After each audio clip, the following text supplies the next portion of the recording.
Good morning, everyone. Welcome back to the second day of this conference on Singapore from the outside. We're expecting more people, but we should get started. This morning's proceedings will be chaired by Professor Kok Kian Woon, who is from the Nanyang Technological University. And one of the more known commentators of Singapore affairs over his career so far. So it's a privilege to have him to chair. And I will let him introduce the speakers, but I also want to introduce the two commentators, Professor Kevin Tan, who is a foremost constitutional lawyer in Singapore, and Professor Daniel Goh, who is just putting down his bag, who is tired out from the election. So it's a privilege to have him. It's rare for to make him appear and read and comment on today's proceeding. Thank you, Beng Huat. Good morning again, everybody, and welcome. We have effectively the last session on politics and I guess also political economy. I guess one opening line might be that every time when somebody tells me that Singapore is exceptional, I always wonder which other country or society isn't exceptional. And I guess the question today before us is what Singapore brings to political theory and what political theory brings to Singapore, and how it might help us think not only about Singapore but everywhere else, not just in Asia but in the world, since the concept of or the idea of Singapore as model has been gaining so much ground in various ways. We have 4 speakers, and today we are kind of starting a little slow, but we do have a lot to cover. 4 speakers, 2 commentators. So we'd like to keep the 4 speakers to half an hour each and the commentators to 15 minutes each. And I think if everybody is flexible, we try to have more time for discussion before the end of the conference. So in this following order, Ryan Mitchell, Josie Tom, John Kelly, and Anne Heiler, and we have a very good mix of different backgrounds here. I think I will save time by not reading out their CVs and so on. I think we like to stimulate more discussion. Many of these things have been need to be sewn together. Yesterday was a very good start. You can see sort of underlying connections, but maybe at this last session, things will become more explicit. Yeah. So let's start with Ryan, shall we? Yeah. So basically, my piece is entitled Singapore's Constitutional Modernism, and I'm going to spend probably a substantial part of this current little span of time in which I'm presenting it, just explaining what I mean by that term. So the neologism that is in the title is in fact part of the argument. So if it doesn't seem to make sense or seem persuasive at the moment, hopefully the existence of this term will seem justified to some extent, at least by the end of the talk, if not the end of the discussion, or the forthcoming book, which doesn't exist yet, just kidding. So basically, in introducing this concept, it's important to think about the concept of a challenge, a political challenge, which is often what Singapore is portrayed as. Now, it's easy to talk about practical political challenges to political praxis, or to the actual development of new policies of governance. But in terms of a deeper level theoretical challenge, that's actually a term that's applied increasingly to the PRC because of its amazing successes, but really it has been associated in the literature of political theory with Singapore almost more than any other polity. and especially currently and consistently on a continual basis. And in regards to more than one dimension of performance, so not just political, not just economic success, but also political stability and interethnic harmony and other such factors. And so we'll be thinking first about what the challenge is, how it can be defined, and how it actually influences a couple of specific debates, those being normative justifications of the political system, and also more practically how those justifications play out in real-world politics. First, though, basically just as this first task of thinking about how to constitute this challenge, how to think about it, what is it, who is challenging whom, I think it'd be useful to contemplate this quote. So if someone is interested only in his formal rights, this may be pure stubbornness, such as is often encountered in those of a limited spirit. For uncultivated people insist most strongly on their rights, whereas those of a nobler mind seek to discover what other aspects there are to the matter in question. We won't do a guessing game. Nobody has to raise hands and volunteer who they think said this, but just contemplate, think about who it might have been. Sure, everybody has a few ideas. Was actually not Lee Kuan Yew, but rather G.W.F. Hegel, the German philosopher and sometime theorist of just about everything under the sun, aesthetics, politics, and law. And that statement specifically is from his work on the phenomenology, on the philosophy of right. His attempt to clarify constitutional law, which, if you've read it or tried to, it doesn't actually clarify very much. It's one of the worst writing styles in the history of philosophy.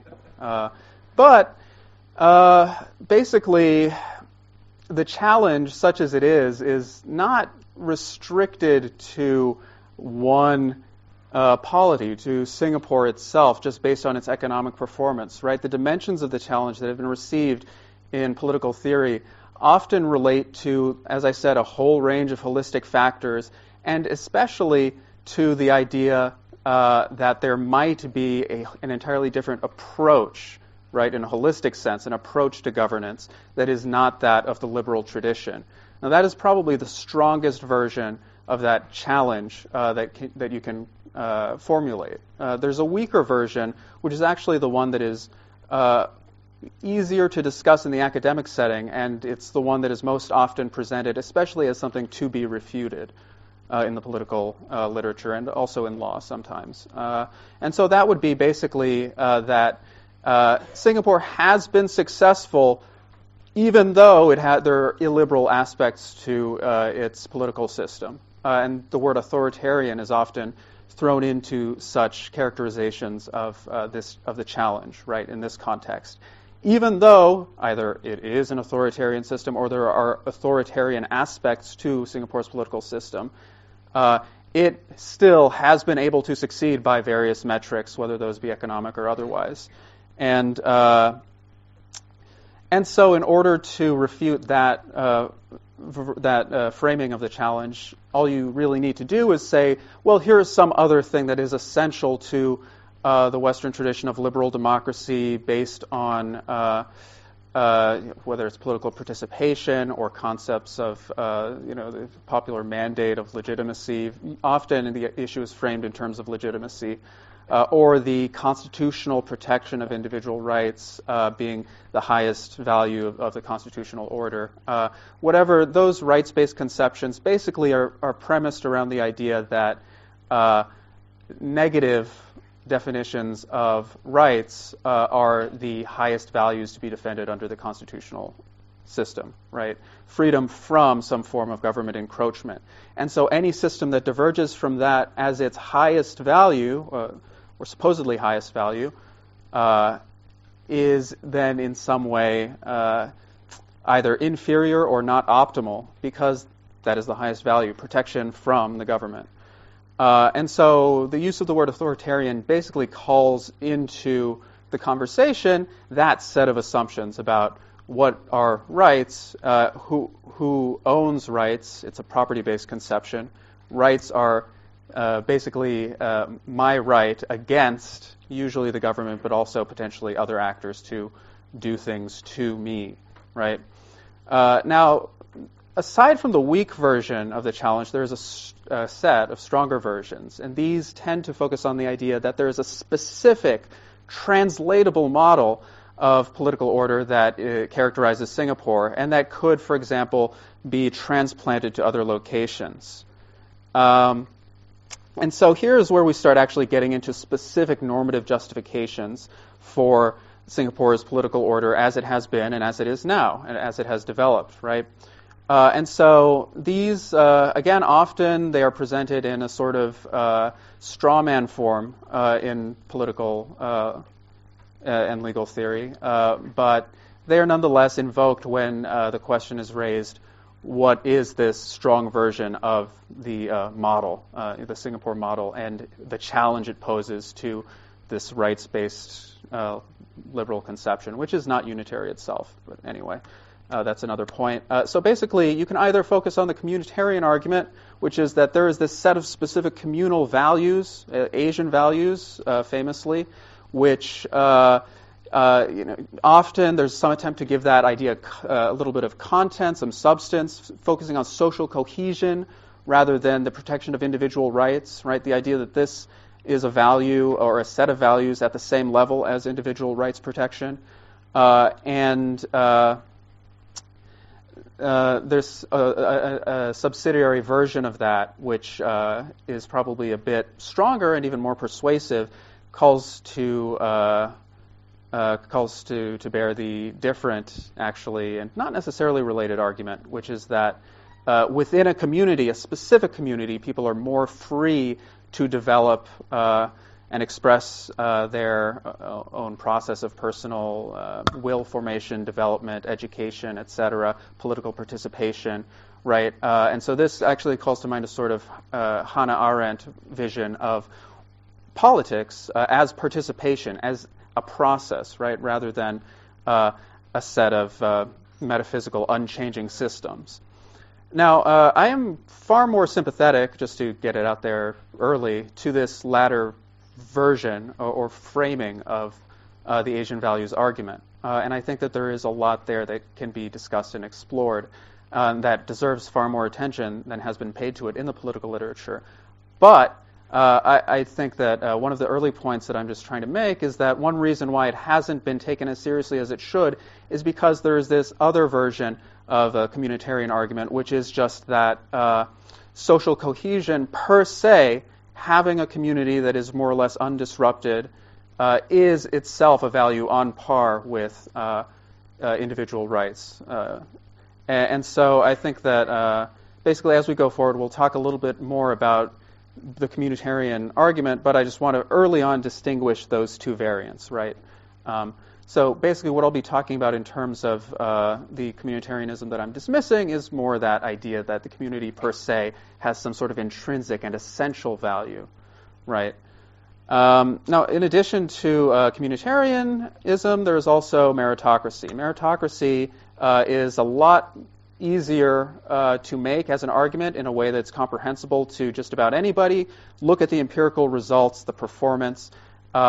If as you can see in Singapore, you have amazing economic successes and also various other dimensions of empirically demonstrable success, which are generally the metrics that are used for good governance around the world, including quality of life, healthcare, housing, house ownership, other such factors. Then you should look at the model that produces those empirical demonstrable results, and you should see whether or not there's aspects of it that can be transplanted to other locations.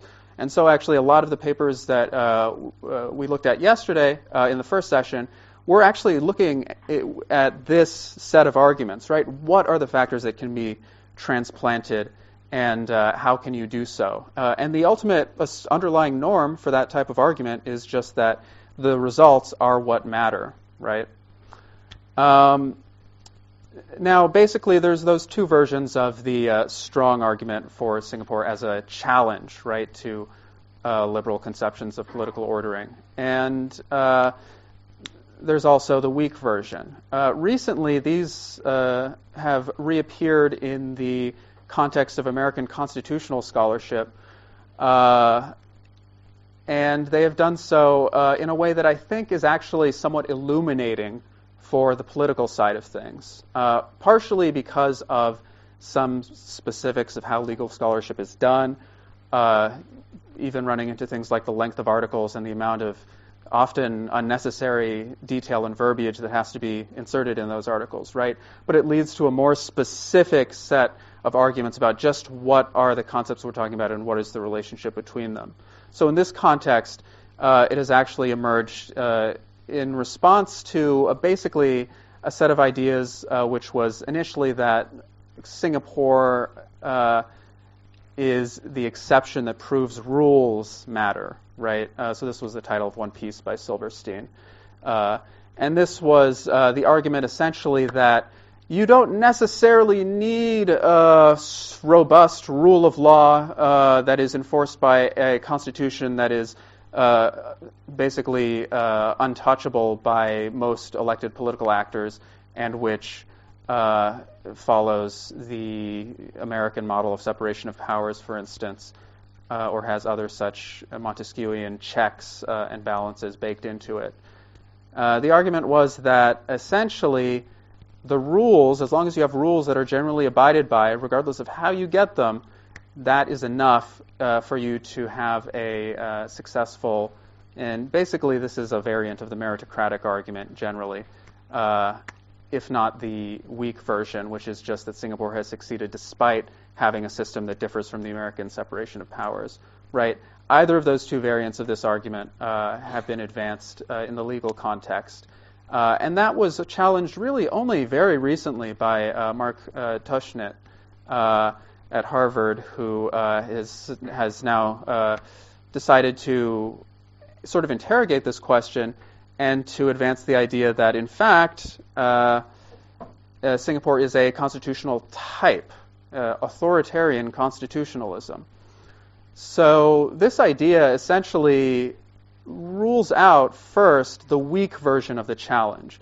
The idea is not that Singapore, despite somehow not being able to copy American constitutional government, has nonetheless succeeded, even though they didn't follow the exact rules of the Washington Consensus. They somehow were still able to get a lot of nice results.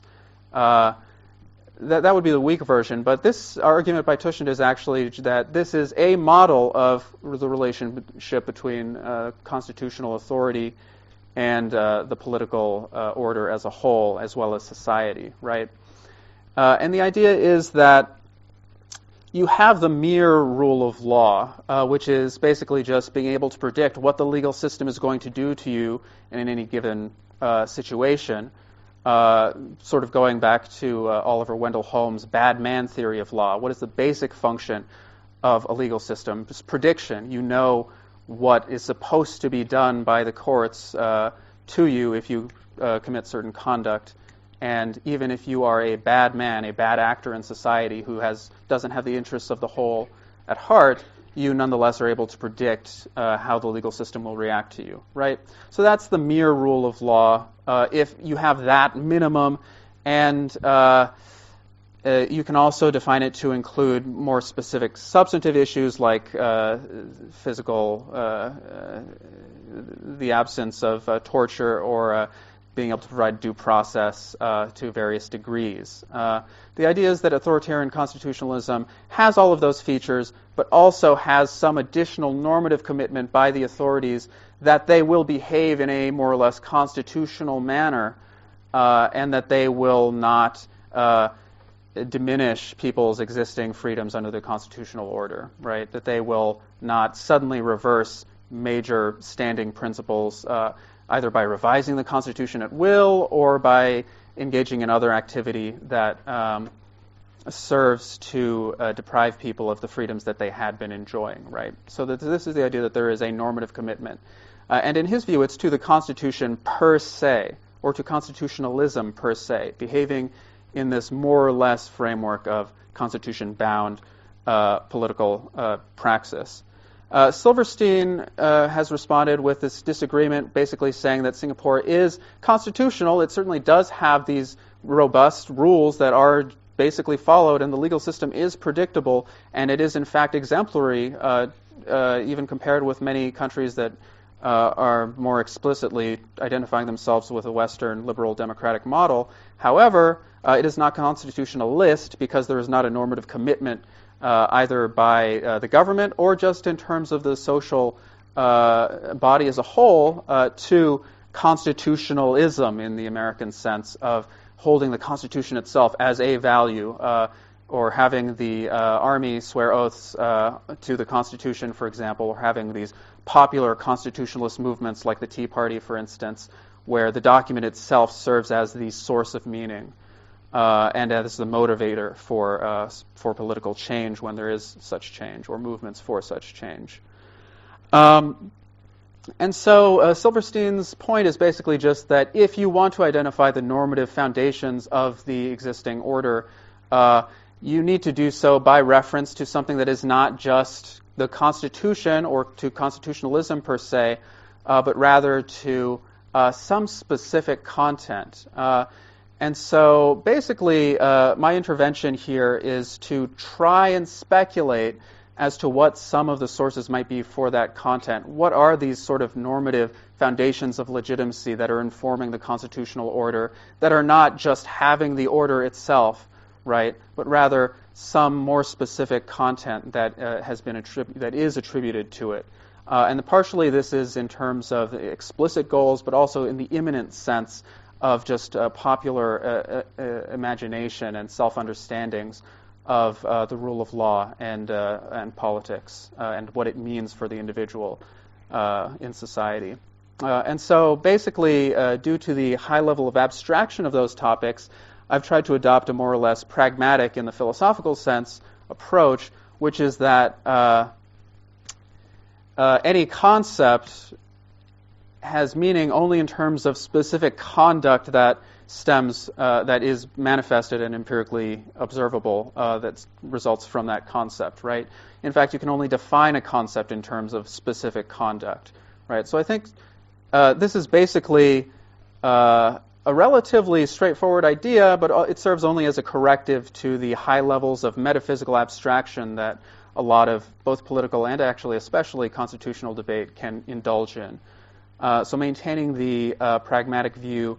A related concept, the Freiheitsversprechen from Axel Honneth's work, is based on this sort of Hegelian idea that there is inherent in specific sets of socially articulated norms, whether political or otherwise, not just the content that is explicitly mentioned, but also underlying further normative content related to what type of person or in what type of situation does one have to be in order to enjoy or to realize the norm that has just been articulated.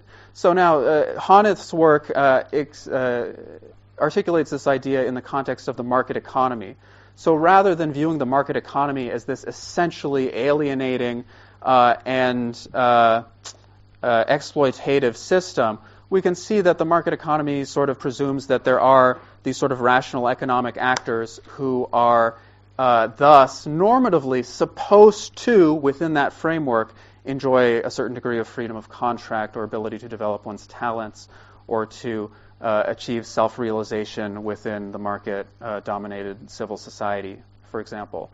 And so outside of the framework of just the market per se, this is also a model that can be applied to other aspects of political ordering or within law to constitutional provisions. The Constitution is essentially just a system of norms, and politics as well is basically, electoral politics is a system whereby different political actors advance specific norms and they contest with one another for the best articulation and the best set of those norms, which they might not then deliver on in all cases. Certainly that's what often happens in the United States, probably the extreme example right now of rhetoric and reality, just because of the gridlock that has afflicted the government. But basically, in the Singaporean context, I think it's interesting to just reflect on this topic in terms of the more basic question, not of every single norm that is articulated, but just state legitimacy and how people's participation and consent is actually elicited. So basically, in addition to and in dialogue with those two sort of big narratives of Asian values and meritocracy that I discussed earlier, I want to advance the idea that there's a more underlying idea, which is just that Singapore and its current political structure represent for citizens the modern condition, or modernism, as well as modernization. We're more used to thinking about modernization because it has a lot more specific empirical, demonstrable dimensions, such as just economic development, for example, or education levels, literacy levels, for example. But modernism is another related concept which I think is important to think about, which is basically self-definition following the condition of experiencing a lack of identity, a void, right? This can be defined in different ways, but basically the modern condition, the post-secular condition of losing these grand totalizing narratives of having one's identity or status defined by this comprehensive metaphysical system with God on top and these specific hierarchical layers below that. Once that disappears, in the European tradition, there was this search for something to replace that, this lost quality of identity. And that very search is modernism, per se, right, in the literary context, but also in other contexts. And here, as I'm arguing, in the context of constitutional governments, the search for a constitutional order that really reflects one's true identity, with the understanding that that true identity might never have been there before, but has to be a project, right? What are the dimensions of that project? So I define it as space, community, and practice. Space is actually something we've talked about a lot so far in this conference. Basically, Singapore arose out of a very specific space as an independent political autonomous unit, and it was the very restriction to that space, the experience of expulsion, that defined the subsequent possibilities for the polity. Now, those have also included the obviously economic development and all of those other empirical factors. So I describe that as the modernized space that has been the object of collective pursuit. Now, there's also been this other level of pursuit, which is more related to the Asian values set of normative arguments, which is forming the community's identity. And there's also this last dimension, I argue, of modernizing practices which are ultimately experienced not really on the communal level, but on the individual level, of self-actualization, of being a modern, successful self in the context of society and the opportunities that it offers you. Now, what does he have to do with all of this? So basically, Carl Schmitt, for those who are not familiar with his work, is one of the most controversial, but fortunately or unfortunately, increasingly influential constitutional theorists. He was a German Weimar-era constitutional lawyer and scholar, and he basically theorized the relationship between politics and law in the context of Weimar Germany. He subsequently was, despite his initial opposition to the Nazi regime, was a Nazi collaborator, and very much opportunistically, he was then sidelined by the system, and he began criticizing it. And all the while, he was writing these sort of extensive critiques of liberal political ideology and its manifestations in rights-based theories of government. So basically, you can see some of his influence in the sort of academic debates, his portrayal as this sort of looming, sort of scary figure, really, the enemy. So basically, he does not explain Singapore's government, but he does give us a useful framework for thinking about constitutions in general, precisely because he's really the most sophisticated intellectual advocate of illiberalism per se, right? And he doesn't argue that illiberal constitutional orders are better than liberal ones. He argues instead that there's a very specific set of relationships involved in any constitution which we have to take into account. And that very restricted interpretation of his critique, I think, is useful for thinking about comparative constitutionalism. Why? Well, one reason is because you can see his ideas emerging in all sorts of other scholarship. For example, very influential accounts of the American Constitution that focus on the idea of the people. Who are the people? What did they decide in setting up the constitutional order? How did they do so? What is that order like? And what are the prospects for changing one's constitutional order? Is it set in stone? Is it an essence? Or is it something that responds to social and political praxis? To the extent that those ideas are reflected in modern constitutional scholarship, much of it resembles, suspiciously, Schmitt's earlier work. You can also look before his work to figures like Rousseau, who basically are making the same argument in a different context. You have in all constitutional regimes, in all political systems, pouvoir constituant and pouvoir constitué, the constituent or constituating power and the constituated power, the thing that is constituted. Now, the former is basically the potential for political action, for the people to do something, to decide something. And the latter is whatever they end up deciding and turning into specific sets of political and legal frameworks, the specific provisions of a constitution. Because Rousseau famously inspired the French Revolution, for example, we should take seriously this idea that there is this division and that the constituating power is something that we have to theorize. Another reason why we might want to take seriously this set of ideas in the constitutional law context. Increasingly in the PRC, this set of ideas related to constitutional law is becoming quite influential. And there has been pushback from more liberal scholars, but the conversation has arguably been moving in that direction. So these are ideas we should take seriously. The question then, if that is our basic framework for understanding any constitution, a decision by a specific people, which then is subject to amendment by those same people, right? That is not an essence that exists forever, but it responds very pragmatically to social praxis and to conduct. Then I think we need to ask, what did we the people say in Singapore?